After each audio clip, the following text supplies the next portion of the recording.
The desperate plea first contact.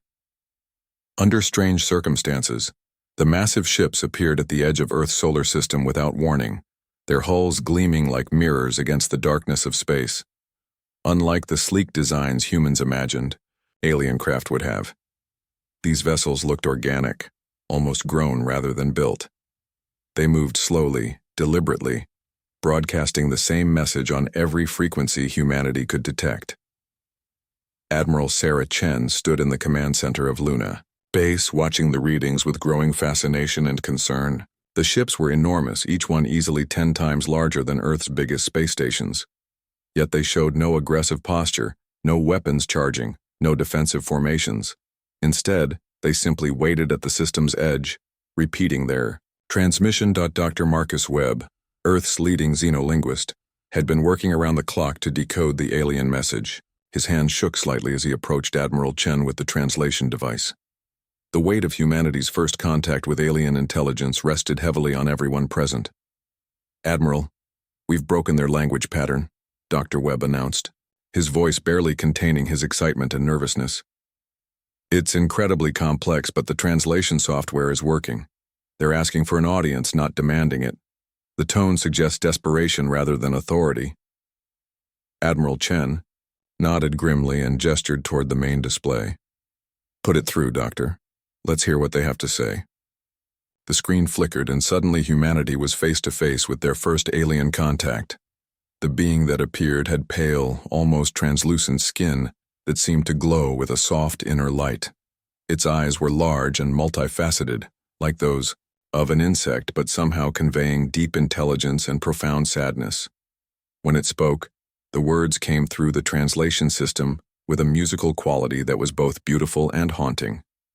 The Vorthak's desperate message. "Greetings, beings of the third planet," the alien began, its voice carrying undertones of exhaustion and despair. "I am Counselor Zephyrus of the Vorthak Collective.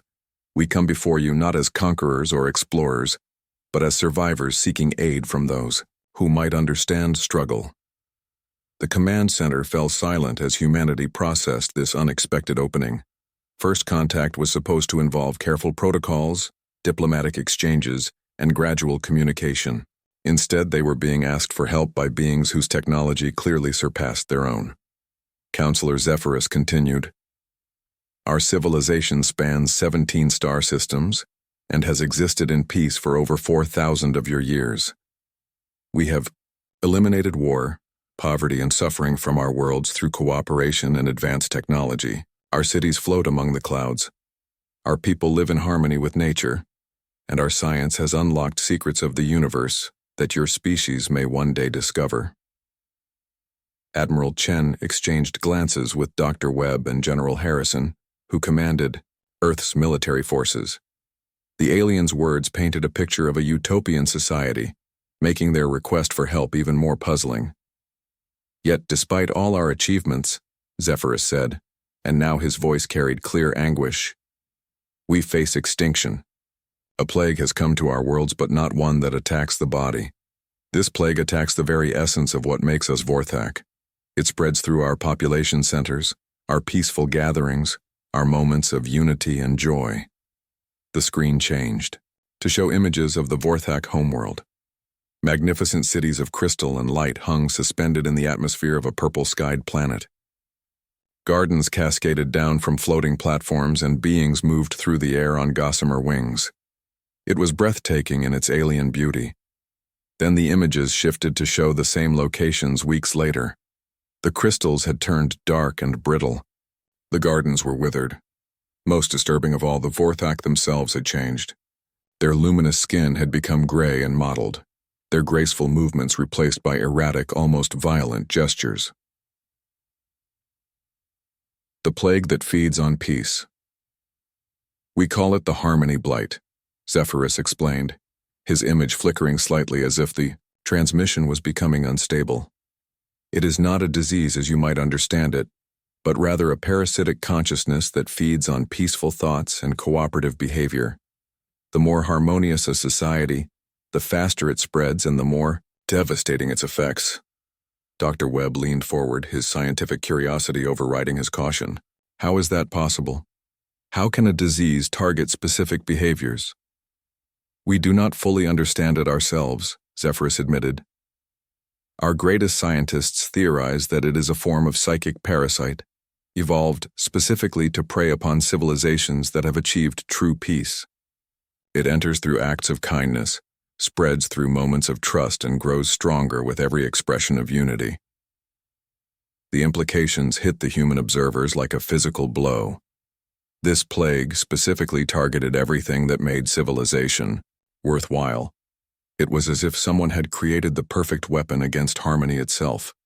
General Harrison stepped forward, his military training evident in his direct approach. What exactly happens to those who are infected? The alien's large eyes seemed to focus directly on the general, and Zephyrus appeared to shudder. They become something else. The infected lose all capacity for cooperation, empathy, or peaceful resolution. They turn violent, paranoid, and destructive. Within days of infection, they begin attacking their own families, destroying their communities and spreading the blight further through acts of aggression. Admiral Chen felt a chill run down her spine. How long has this been happening? 8 months by your reckoning, Zephyrus replied. We have lost 3 entire worlds to the plague. Billions of Vorthak have either died or been transformed into something monstrous. Our remaining populations are quarantined on isolated stations and ships, afraid to come together in the numbers needed to maintain our civilization. The human delegation watched in horror as more images flashed across the screen. Entire Vorthak, cities in flames, their beautiful architecture reduced to rubble. Beings that had once moved with grace and purpose now swarmed through the ruins like rabid animals, attacking anything that moved. Why Earth was chosen.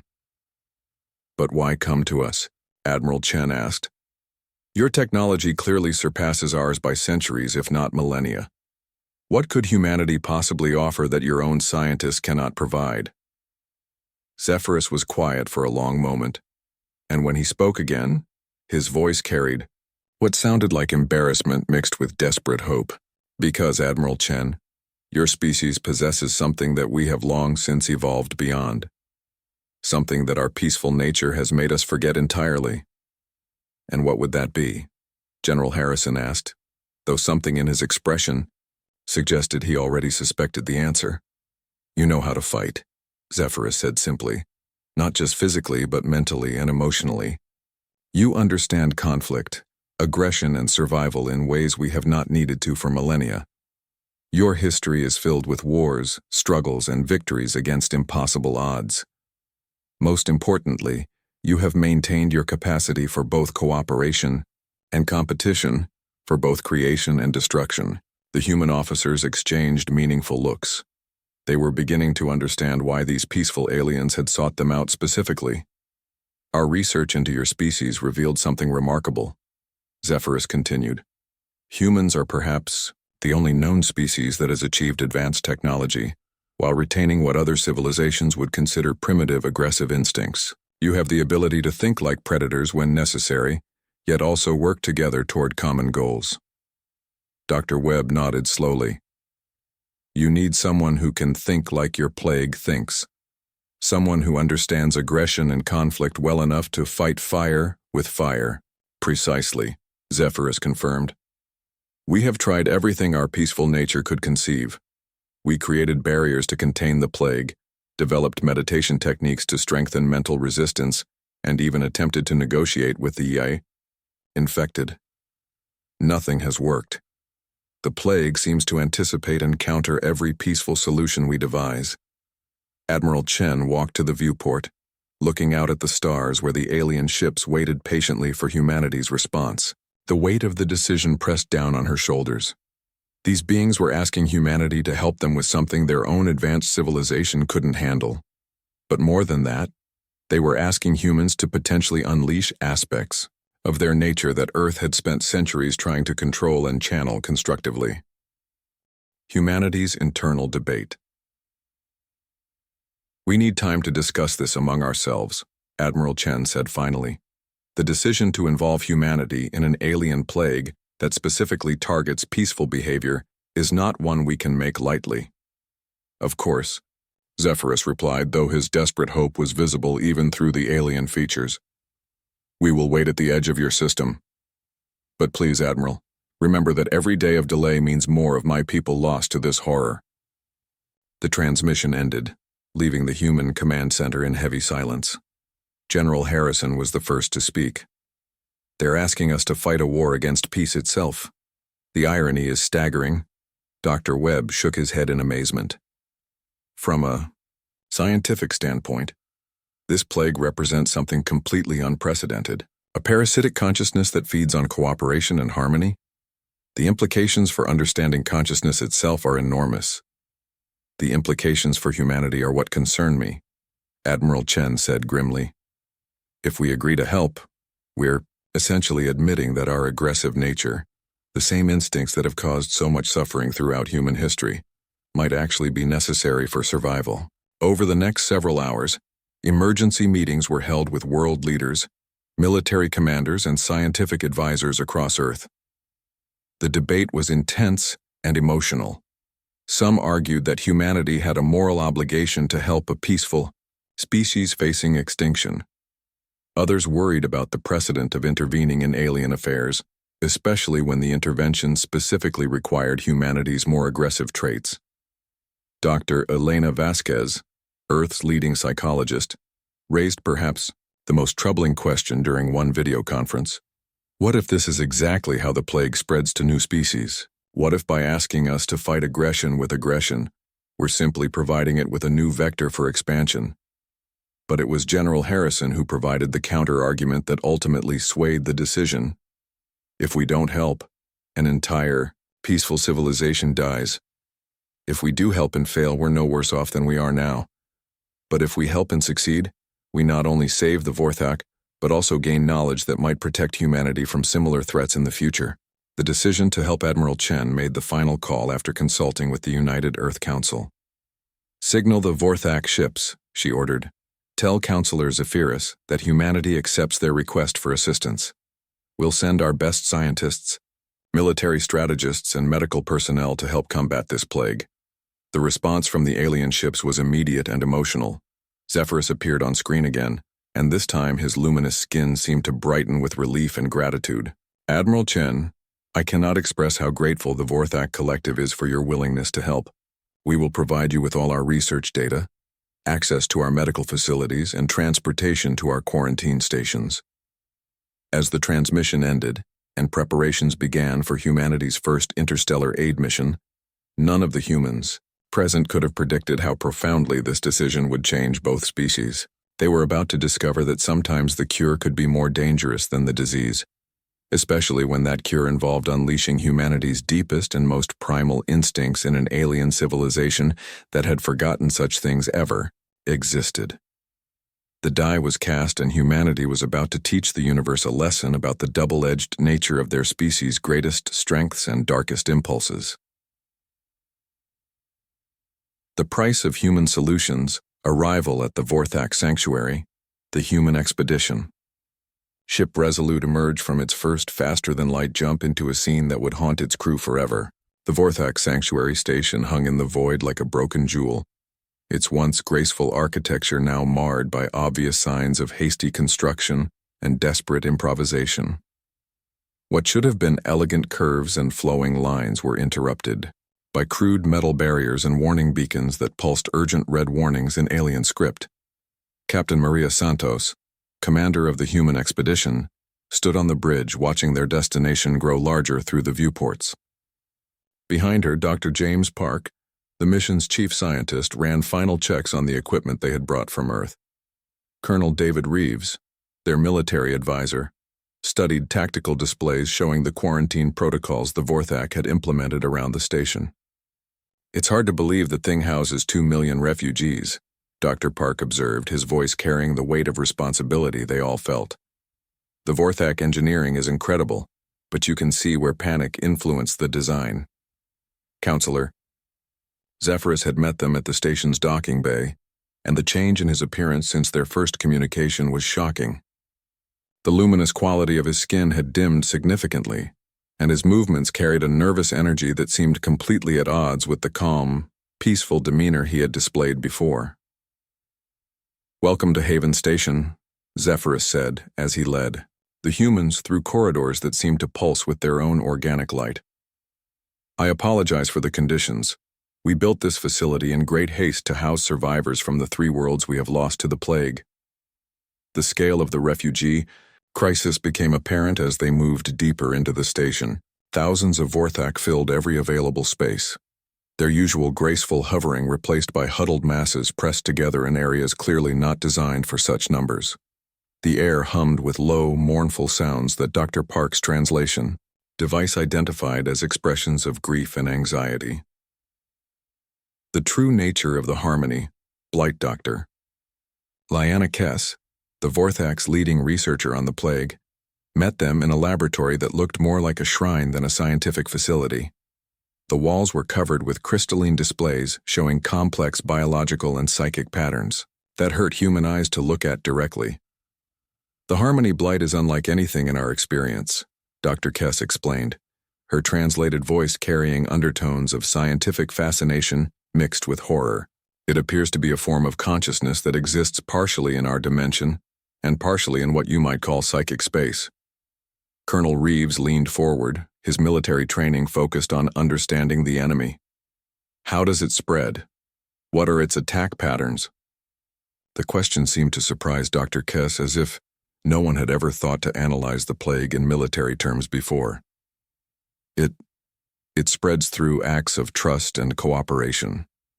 When Vorthak work together on projects, share resources, or engage in our traditional harmony ceremonies, the plague finds pathways between minds.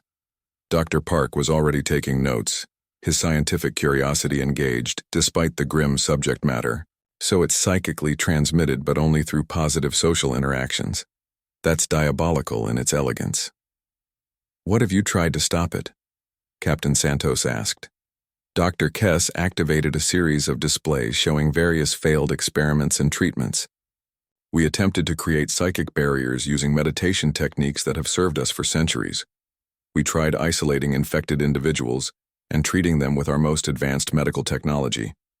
We even attempted to communicate with the plague consciousness directly, hoping to negotiate some form of coexistence."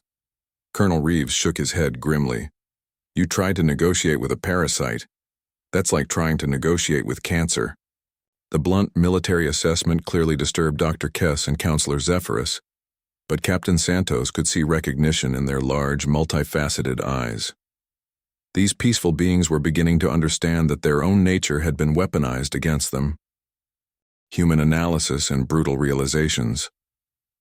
Over the following days, the human team conducted their own analysis of the Harmony Blight, using methods that horrified their Vorthak hosts. Colonel Reeves insisted on studying infected individuals not as patients to be healed, but as enemies to be understood and defeated. Dr. Park approached the plague consciousness as a predator to be analyzed rather than a phenomenon to be contemplated. "It's a perfect evolutionary weapon," Dr. Park announced during their first briefing to the combined human Vorthak leadership. "The plague has evolved specifically to prey on advanced, peaceful civilizations. It uses their greatest strength, their capacity for cooperation and trust, as the vector for its own reproduction and spread."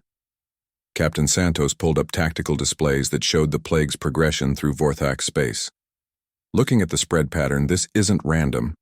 The plague specifically targets population centers where cooperation and harmony are strongest. It's not just feeding on peace, it's strategically destroying the foundations of civilization." Counselor Zephyrus and the other Vorthak leaders listened with growing distress as the humans presented their analysis. "You speak of it as if we're conducting a military campaign," Zephyrus said, his voice carrying disbelief. "Because it is," Colonel Reeves replied bluntly. "This plague isn't just a disease, it's an invasion, and you've been fighting it with medicine instead of warfare." The room fell silent as the implications sank in. Dr. Kess finally spoke, her voice barely above a whisper. "Are you saying that our peaceful nature, our most cherished achievement, as a species has made us vulnerable to this threat?" "Not just vulnerable," Dr. Park said gently. It's made you the perfect prey. This plague couldn't survive in a species like humanity, because we've never eliminated our capacity for aggression and conflict. Our competitive instincts and territorial behaviors would actually provide natural immunity to something that feeds on cooperation. The human solution begins. What happened next would forever change the relationship between humanity and the Vorthak collective. The humans proposed a solution that was both elegant and terrifying in its implications. Instead of trying to heal the plague or negotiate with it, they would teach the Vorthak to fight it using methods their peaceful nature had never conceived. "We're going to weaponize your psychology," Colonel Reeves explained to the assembled Vorthak leadership. "We're going to teach you to think like predators, to act with controlled aggression, and to use competitive instincts as a defense against the plague's influence." The proposal caused an immediate crisis among the Vorthak. Many of their leaders were horrified by the suggestion that they abandon their peaceful nature, even temporarily. Others, desperate after months of watching their civilization crumble, were willing to consider any alternative. Counselor Zephyrus found himself caught between these two factions. "What you're suggesting goes against everything we are as a species. Our peaceful nature isn't just our greatest achievement, it's the foundation of our entire civilization." Captain Santos nodded sympathetically. "We understand, but your civilization is dying because that foundation has been turned into a weapon against you. We're not asking you to become violent beings permanently. We're asking you to temporarily adopt defensive behaviors that will protect you from something that specifically preys on peace." The debate raged for days, but the decision was ultimately forced by events beyond their control. Reports came in that the plague had broken through the quarantine barriers around 2 more Vorthak worlds. Millions more were infected, and the aggressive behaviors of the plagued individuals were becoming more organized and purposeful. Teaching aliens to fight. The training program that followed was unlike anything either species had experienced before. Colonel Reeves and his team worked with volunteer Vorthak to develop what he called controlled aggression protocols. These were mental exercises designed to activate competitive and defensive instincts without triggering actual violence. Dr. Park focused on the psychological aspects, teaching Vorthak individuals to compartmentalize their thoughts and emotions in ways that would make them less susceptible to the plague's psychic intrusion. "Think of it as mental armor," he explained to groups of increasingly uncomfortable Vorthak trainees. "You're not becoming aggressive beings. You're learning to shield your cooperative nature when it might be used against you." The results were immediate and disturbing. Vorthak who underwent the training showed marked resistance to plague infection, but they also showed fundamental changes in their behavior and thought patterns. Their usual graceful, harmonious interactions became more direct and sometimes confrontational. Their decision-making processes, once based on consensus and lengthy discussion, became rapid and decisive. Counselor Zephyrus watched these changes with growing alarm. "They're becoming more like humans," he observed to Captain Santos during one of their regular briefings. "Is this truly the only way?" "It's the only way that works," Santos replied honestly.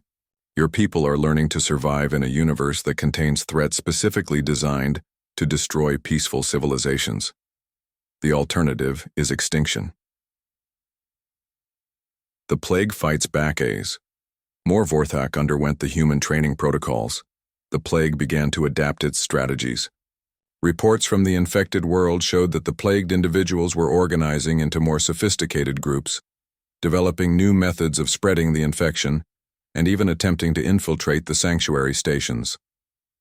Dr. Kess made a disturbing discovery during her analysis of these new plague behaviors. "The plague consciousness is learning from our resistance efforts," she announced to the crisis management team. "It's developing countermeasures to the psychological barriers your training creates." Colonel Reeves studied the intelligence reports with professional interest. "It's escalating. The plague realizes it's in a fight now, so it's adapting its tactics accordingly." What followed was a psychological arms race between human-trained Vorthak defenders and an increasingly sophisticated plague consciousness. The humans introduced more advanced training techniques, including controlled exposure to aggressive stimuli and competitive scenarios that would have been unthinkable in Vorthak culture just months before. The victory and its price, the turning point, came when Dr. Park made a breakthrough in understanding the plague's psychic structure. Working with Vorthak volunteers who had undergone extensive human training, he developed what he called aggressive inoculation.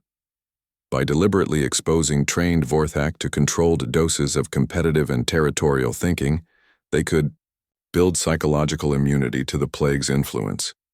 The technique worked beyond their most optimistic projections. Within weeks, teams of inoculated Vorthak were able to enter infected areas and begin the process of containing and eventually eliminating the plague. The sight of Vorthak beings using tactics based on human psychological warfare was both inspiring and deeply unsettling. The final elimination of the Harmony Blight took 3 months of coordinated effort. Trained Vorthak teams, thinking and acting in ways their species had never conceived before, systematically rooted out every trace of the plague consciousness from their worlds and populations. The infected individuals, confronted by Vorthak, who could think like predators, found their plague-enhanced aggression countered and ultimately overcome. When the last traces of the plague were eliminated, the celebration was muted. The Vorthak had saved their civilization, but at a cost that was only beginning to become apparent. The unintended consequences, in the months following the plague's defeat, disturbing reports began to reach Haven Station.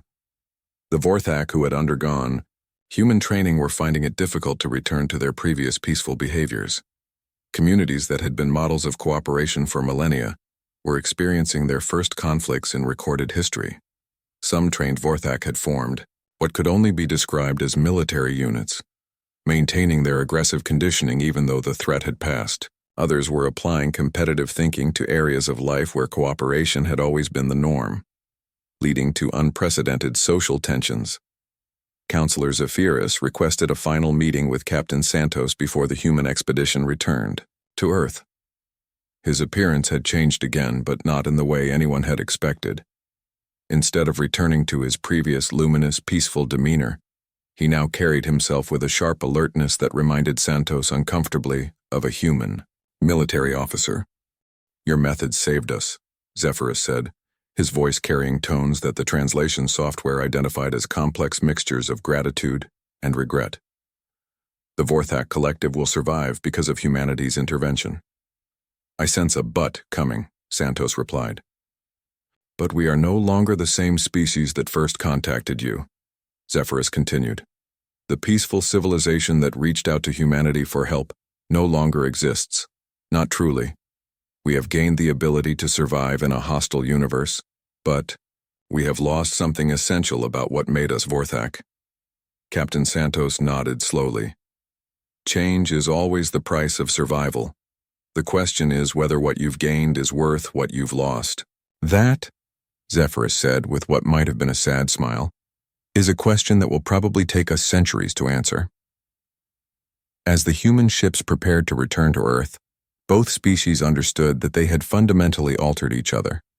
Humanity had saved the Vorthak from extinction, but in doing so they had introduced concepts of aggression and competition that would forever change Vorthak civilization. The peaceful species that had begged for help no longer existed, replaced by something more resilient but also more dangerous. The universe had learned that sometimes salvation and destruction could be the same thing, and that the price of survival might be the very identity that makes survival worthwhile.